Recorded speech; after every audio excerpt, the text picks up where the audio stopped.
E se você não viu as outras partes, link da playlist vai estar na descrição. Essa é a 9ª parte, forçando-o a desistir. Em seguida, o professor olha diretamente para Arthur. Kathleen é a próxima a se voluntariar. Ela utiliza lanças de gelo, mas o professor as evapora com seu feitiço. Mesmo após um segundo ataque, ela quebra as lanças para lançar projéteis menores. Nesse momento, o professor lança uma tempestade de fogo em direção à princesa. Arthur intervém, repreendendo o professor por ser imprudente. Ele decide assumir o lugar de Kathleen e impõe seus próprios termos, deixando o professor ainda mais furioso. Após dizer que irá derrotá-lo com calma, Arthur ataca com toda a sua força. Ele demonstra sua habilidade ao esquivar-se dos ataques do professor, transformando seu corpo. A demonstração se transforma em uma batalha intensa entre eles. O professor intensifica seus ataques, mas Arthur não vacila e decide finalizar a luta diante do olhar surpreso dos alunos. Fica evidente a diferença de poder entre eles, e Arthur encerra a batalha com uma tempestade de ondas de choque de vento. Após o término da batalha, há apenas uma coisa que incomoda Arthur. Ele percebe que demorou muito para derrotar alguém que estava apenas usando magia do vento. Sua próxima aula é de Fundamentos de Feitiços, onde ele conhece Emily, uma garota tímida. Ele descobre que ela foi a inventora dos artefatos de projeção utilizados para anunciar a descoberta do novo continente nos 3 reinos. Ele também descobre que seu confronto com o professor já é notícia em toda a academia. Quando a aula está prestes a começar, Arthur percebe que seu professor é Gideon, que finge que Arthur não está na sala. Ele passa o resto da aula se gabando de suas invenções. No final da aula, uma estranha fera pousa no ombro de Arthur, e Gideon sugere que ele vá ver a diretora. No caminho, Arthur encontra Kathleen, mas ela o ignora. Ao entrar no escritório da diretora Goobsky, ele percebe a seriedade do olhar dela. Ela o convida a se sentar e ele tenta explicar o que aconteceu na aula do professor, mas ela não se importa. Em seguida, ela faz uma proposta inesperada de tornar-se o professor temporário daquela turma. Arthur inicialmente acha que é uma piada, mas logo percebe que Kathleen tem algo a ver com isso. Goobsky faz uma brincadeira, dizendo que não quer que ele roube o coração das 2 princesas e comece uma guerra civil.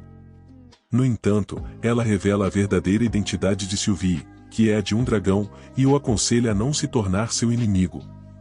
No início de sua próxima aula, Arthur se depara com Curtis e Clary.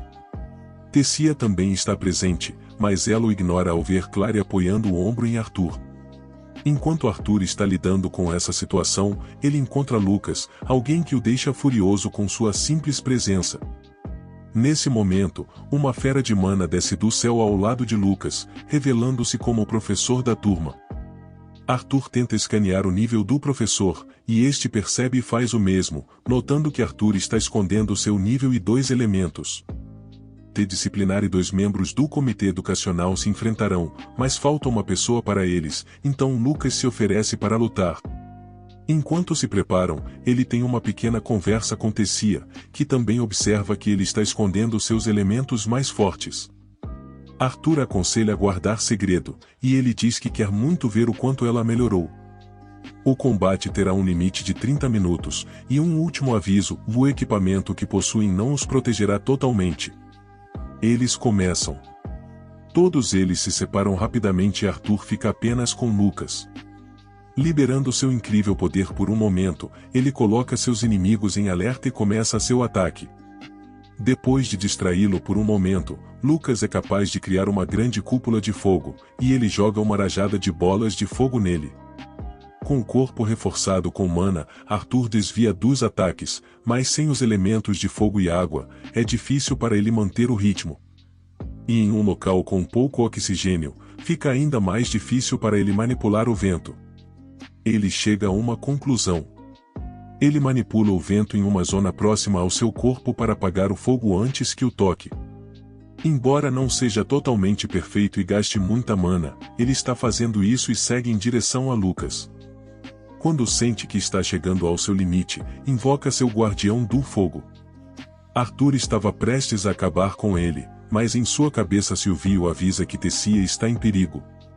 Durante essa distração, ele é atacado e consegue ver como o professor está indo em direção a Tessia em grande velocidade, então ele decide usar a primeira fase da fera. A dor é insuportável, já que ele não tem muita mana sobrando. Graças a esse poder, ele pode ver como Curtis também acionou a vontade de sua besta, e ele está atacando Tessia. Mas ele está caindo enquanto aperta o peito sem nenhuma defesa. Ele se dirige para ela em grande velocidade, mas não tendo nenhuma mana sobrando para bloquear o ataque, ele decide levar o golpe enquanto cobre Tessia. Curtis pede desculpas porque não sabia que Tessia havia desmaiado. Mas Glória o conforta. Quando a fumaça se dissipa, ela fica atordoada ao ver Arthur cobrir Tessia. Até um momento atrás, ele estava brigando com Lucas. Eles imediatamente administram os primeiros socorros.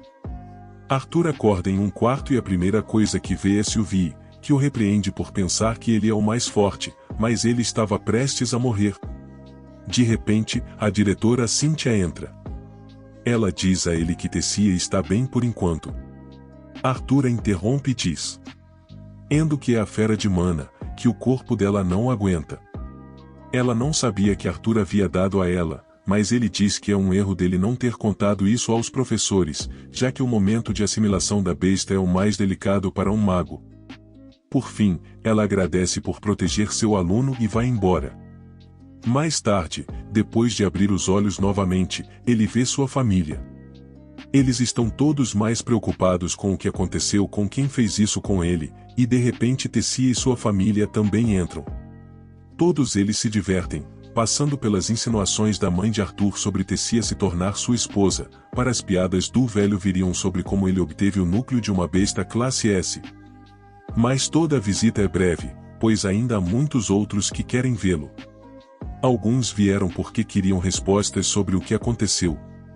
Outros, para se desculpar, e outros simplesmente porque estavam preocupados com sua saúde. O último a chegar foi o inventor, Gideon.